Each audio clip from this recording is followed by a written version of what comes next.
La bourse de Shanghai a entraîné dans sa chute vertigineuse de la nuit dernière les différentes places boursières européennes, reléguant au second plan de nombreuses publications d'entreprises, celle de Valeo notamment, pourtant excellente. Et comme ici à Wall Street, les marchés américains suivaient le mouvement à la veille d'une réunion importante de la part de la Fed, le CAC 40 cédait lundi à la clôture 2,57% à 4 927 points, sous donc le seuil des 5000 points assez largement.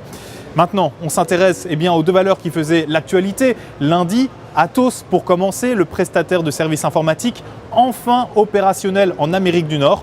Conséquence du rachat par Atos de Xerox ITO, dont le chiffre d'affaires au premier semestre 2015 sur le périmètre acquis s'est élevé à 737 millions de dollars.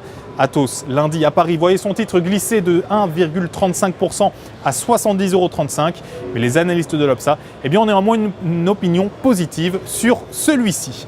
À suivre également ce mardi Elior, le groupe de restauration collective et commerciale qui vendredi a finalisé le rachat à son partenaire Emesa des 38,45% de capital que ce dernier détenait dans leur co-entreprise espagnole Areas, et ce pour un total de 46 millions d'euros et 9 millions d'actions Elior. Une action Elior qui justement lundi à la clôture perdait plus de 2% à 18,33 €. Elle recueille malgré tout une opinion haussière de la part des analystes de l'Obsa. Pour se quitter, un mot de la recommandation du jour signée Trading Central. Il s'agit de l'assurance AXA. L'assureur, dont le titre revient actuellement s'appuyer sur une ancienne ligne de tendance baissière née du sommet d'avril 2015. La proximité de celle-ci devrait permettre de fédérer les flux acheteurs ainsi tant que 22,80 € reste support. Une phase de reprise est attendue en direction de 26,50 € puis 27 €.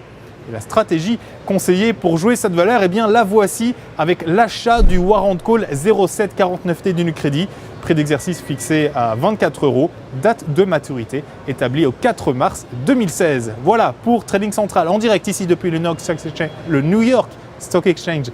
C'était Sébastien Giron, je vous souhaite bien évidemment une excellente fin de journée. On se retrouve demain.